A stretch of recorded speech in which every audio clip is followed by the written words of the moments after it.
Okay, as protocol has been established, but I have to give a special welcome to the great constituency of Carmichael. Look at this picture. Isn't this a beautiful picture?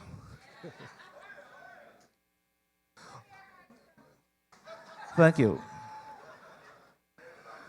Over the past several decades, the aviation industry and transport industry has benefited immensely from advances in global technology. Those advancements have completely changed the way that we as a global community get from point A to B and have prompted both first world and developing countries to rethink their infrastructure in an effort to efficiently meet the needs of their citizens. Ladies and gentlemen, the Bahamas is no different. But in our country, modern history, we have made only minimal advancement here in aviation and transportation. Here in the Bahamas, our transportation system have been plagued by fraud, poor regulation, inefficiency, and general mismanagement.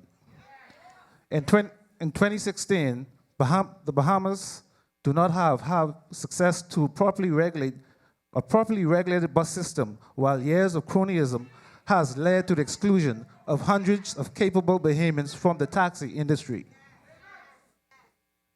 The DNA sees a transport and aviation sector which rivals other first world environment. We envision a sector that takes into consideration the Bahamas' unique set of circumstances as a nation of islands, the demographics and lifestyles of our people, overall environmental impact, as well as factors that affect the maintenance and sustainability of the sector. A good plan for addressing transport and aviation shortfalls must also include strategies to address underlying drivers of demand resulting from happenings in other segments of our government and our society which heavily influence the wider social and cultural context. This is particularly true to the Bahamas, where due to our physical makeup, governments are required to duplicate transport and aviation infrastructures many times over.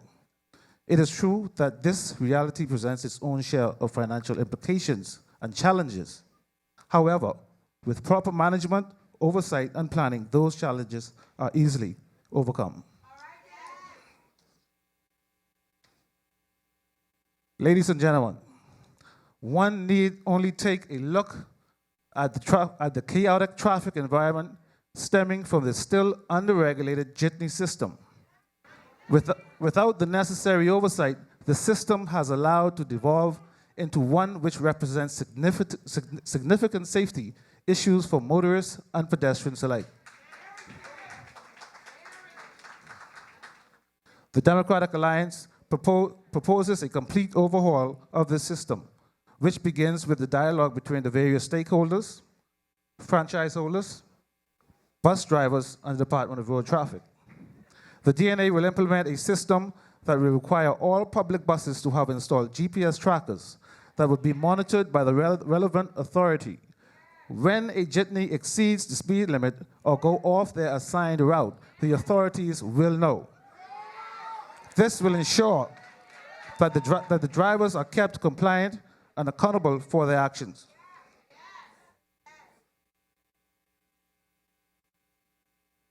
The improved system will be made subject to new legislation which clearly mandates training for new bus drivers and annual recertification to ensure that drivers and their franchise holders are being held to standards which coincide with international best practices and comply with road traffic and safety regulations. The DNA proposes immediate legislative adjustments to the law currently overseeing the taxi industry. Now take note of this. For years, the government interference and cronyism has allowed for certain secret interests to monopolize the industry through the use of multiple taxi plates. This has led to the current moratorium on the issuance of taxi plates and ultimately to the exclusion of young and enterprising Bahamians from the industry. As a country which depends heavily on the success of our tourist industry, this should not be the case. A DNA government will finally end the moratorium on taxi plates, incorporating hundreds of new licenses into the industry. Through partnerships with local hotel properties, the DNA, and the various ports of entry around the country, the DNA proposes to incentivize the industry to promote compliance among drivers as well.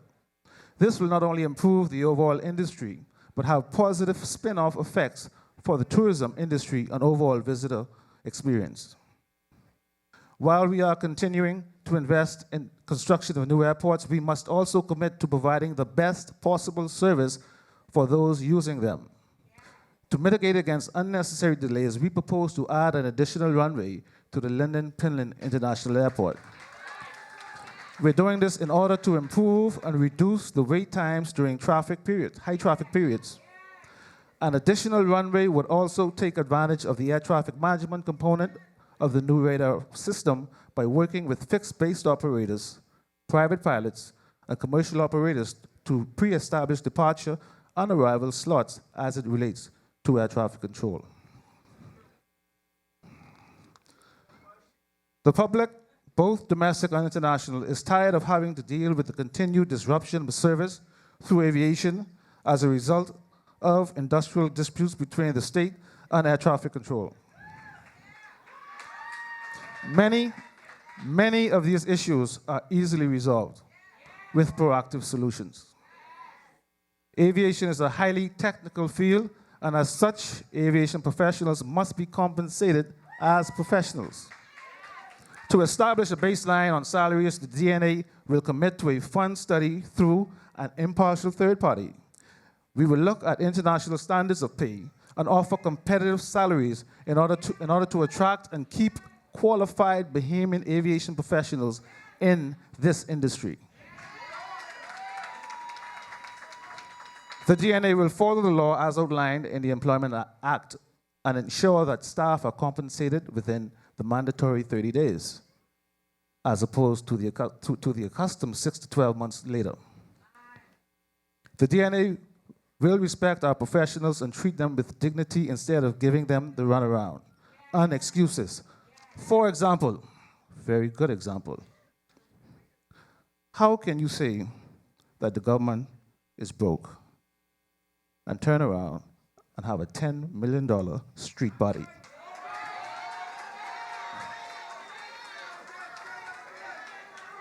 In order to remain a lucrative career option for our people, we must provide stability, security, and solidarity.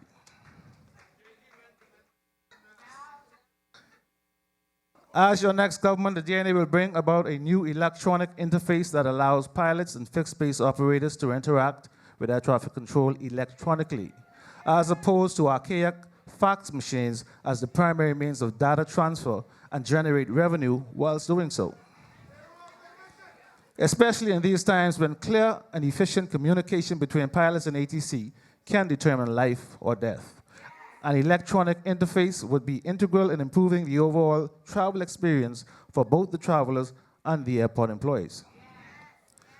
Air traffic services is a service, and as such, they should have levy fees. The DNA will introduce an approach to control fees as a part of its restructuring of aviation product.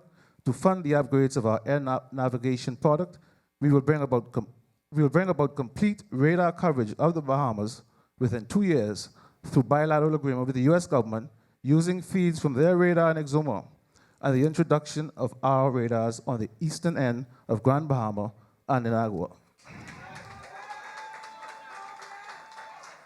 Under the DNA, Bahamians will receive the kind of transportation services we deserve. It is about time that we have an aviation system that we deserve. It is about time that we move into the future. But we can only walk into the future if we make our choice now. Now is the time we decide we have had enough. Now is the time Carmichael. Now is the time Baines and Grantstown. Now is the time Bamboo Town. Now is the time Golden Isles. Now is the time, Marathon. Now is the time, Bahamians. Thank you. God bless you. Vote DNA. Good night.